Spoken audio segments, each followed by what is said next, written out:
Well, as I have said ad nauseum, I'm a sucker for found footage films. And I state that just in case you're new to my channel or anything, in that I readily admit a lot of them, if not most, are pretty bad.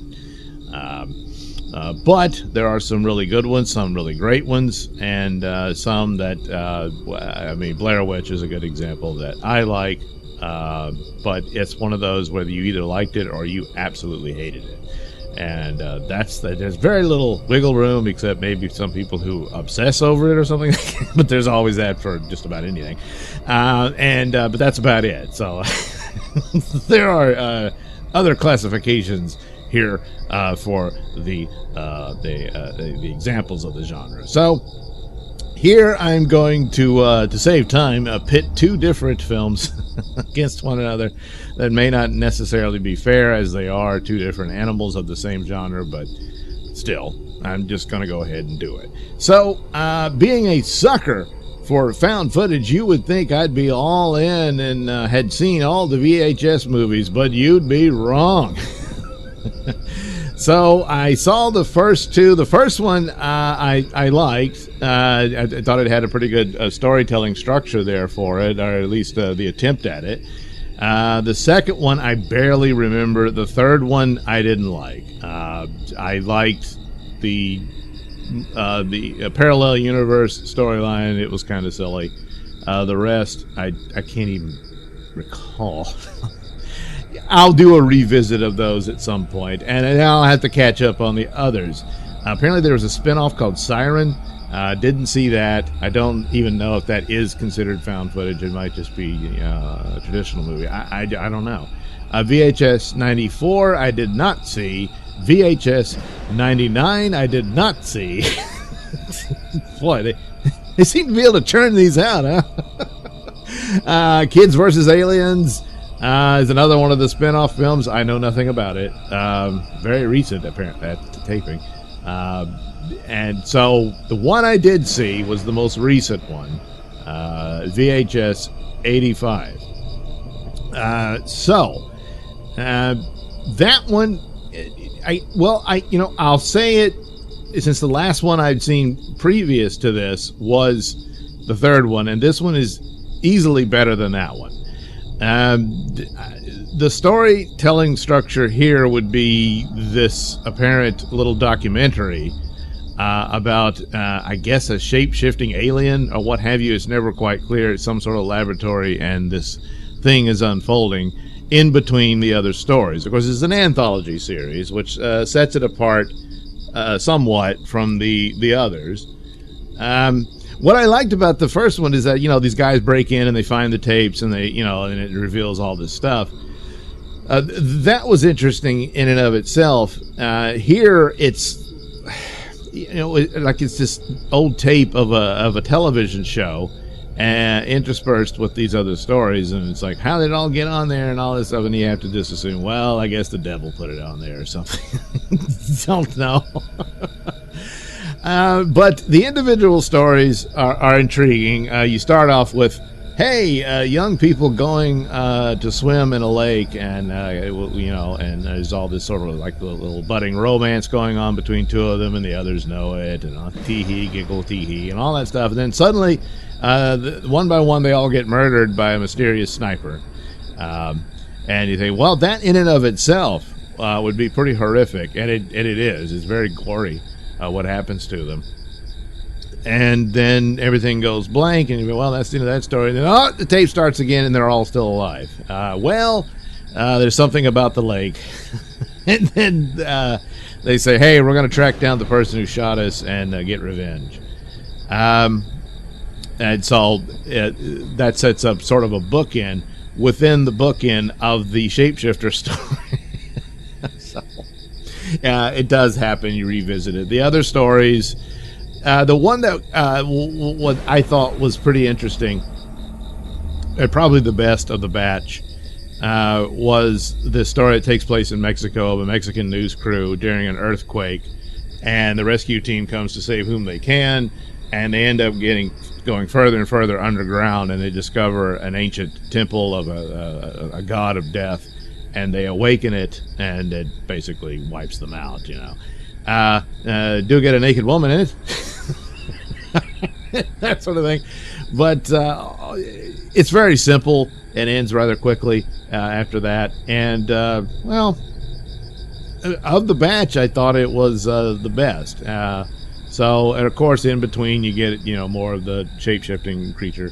And then there's this, I don't know, sort of the early days of VR, and now we refer to as, like metaverse AI things and that sort of thing. But, this was like the early days of it, and this is a performance artist does this. And apparently some demonic force is manifested in it, and they watch her get killed right there, and thinking it's all part of the show when it, no, it wasn't. Another interlude, and then a kid who has psychic visions of a serial killer. Turns out the serial killer is his own father, and this sort of thing. I mean, it was all, the killings were very, very disgusting and gory, and that's about it. I didn't care for it. It doesn't really do a whole lot. It doesn't really go anywhere. And then you get back to the final story, reveals that the sniper in the first story of the campers and whatnot was a member of a family of serial killers. There's some sort of cult that does this, and it comes across like they're just this family and it's their home movie and stuff, and then the police show up and they have a shootout. But earlier on, the main character in this story, someone shot her with a water gun, and it turns out that was the people who survived the initial attack, because it was her who attempted to kill them, but she didn't know anything about this supernatural lake that makes them immortal. And so after her entire family gets wiped out by the police, seemingly including herself, she awakens and is like, what? All shot up and stuff. Even if you get all shot up, like this one girl from the original thing, her jaw was completely shattered and blown off. But she lives on because she's, I don't know, an undead now. And so there you go. And then finally the creature shapeshifts into a monster and kills everybody, and there you go. And it was a documentary. There was some woman who was sort of the department head, and she tried to put a stop to it and failed. And she says, "Yeah, well, it happened." And that's it. Overall, not great. Not great. The only thing I can say is that yes, it was better than the third one that I had seen. And basically, the Mexican earthquake story is probably the best one they did. And that's about it. So the other film, which was actually from last year, was called Deadstream. And when I pit them against each other, Deadstream is easily superior. It's just a good film. The only thing I think that might be a little of its flaw is that I think it goes on too long for what material it has. But right off the bat, one of my main tests for found footage is, can you explain why the camera keeps rolling?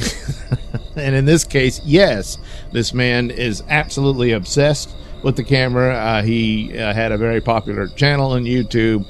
He became quite the celebrity as a result of it, but then he lost it all. Offensive content. Apparently he does all these viral stunts to get viral videos, and he got into a fight with a homeless man, and the homeless man ended up in the hospital, and people were mad at him for that. He had himself smuggled into the country by the coyotes. And people were offended that he did that. What have you. He got his channel suspended, and now he's on a new streaming service that's a fictional one, but nevertheless, you get the idea. And he's trying to make a comeback. And so for his latest stunt, he decides he will spend the night in a haunted house. And he, right off the bat, says he's always been terrified of ghosts and stuff. And so he's done all these dangerous stunts, going down rapids and jumping off stuff and that kind of thing. And but this, he says, really terrified him because he believes this stuff. Now, he's a funny guy and, and this type of thing. and he gets in little arguments with his streamer, his audience that's chatting to him and all that. The whole experience of a live stream and all that. But then he goes into this house. He's got his own rules that he locks himself in and tosses the key down a grating thing so he can't get out as easily, which comes back to be a problem later, and all of that. So, and then he does the whole setup. So the film in and of itself, of explaining how so much gets filmed, he has multiple cameras he sets up and all that stuff, they're satisfied. And that's one of the main things for VHS, for the most part. Yeah, but even with the Mexican one that I really like, the only real saving grace there is that, well, they needed the light on the camera. So, all right, I'll give them that. But, yeah, and I'm kind of forgetting some of the others. Well, the ones where they're getting shot, and there was a lot of a good premise here for horror, but ultimately, I just don't believe they'd keep filming it. Yeah. But anyway, here for Deadstream's already way ahead on this one, and it's the superior film. The story unfolds predictably, of course, and of course, yes, it is haunted. He gives the history of what happened here, this woman who killed herself and all that stuff. A mysterious individual who is seemingly a stalkery fan shows up. Well, she's not what she appears. Stuff like that, and all kind of shenanigans ensue. He has to do some sort of ritualistic ritual to defeat the demonic force here, but ends up backfiring on him because, well, that's what those rituals do. And all of that. But it's more of a comedy than a horror thing, and there's certain elements that was reminiscent of Evil Dead becoming a comedy and stuff like that, although not quite as good as Evil Dead. You don't have Bruce Campbell in it. But all in all, a pretty satisfying found footage film that certainly lends the credibility of the placement of camera there, and that's, and they achieve that in this. It's just that it goes on way too long, I think, in that you've pretty much established everything you could, and there's some of that you probably could have just taken out and cut it down, because when it drags on too long, you're like, well, and the ending was the ending you were going to get. I mean, there's no other way around it. But certainly Deadstream wins this round with VHS 85.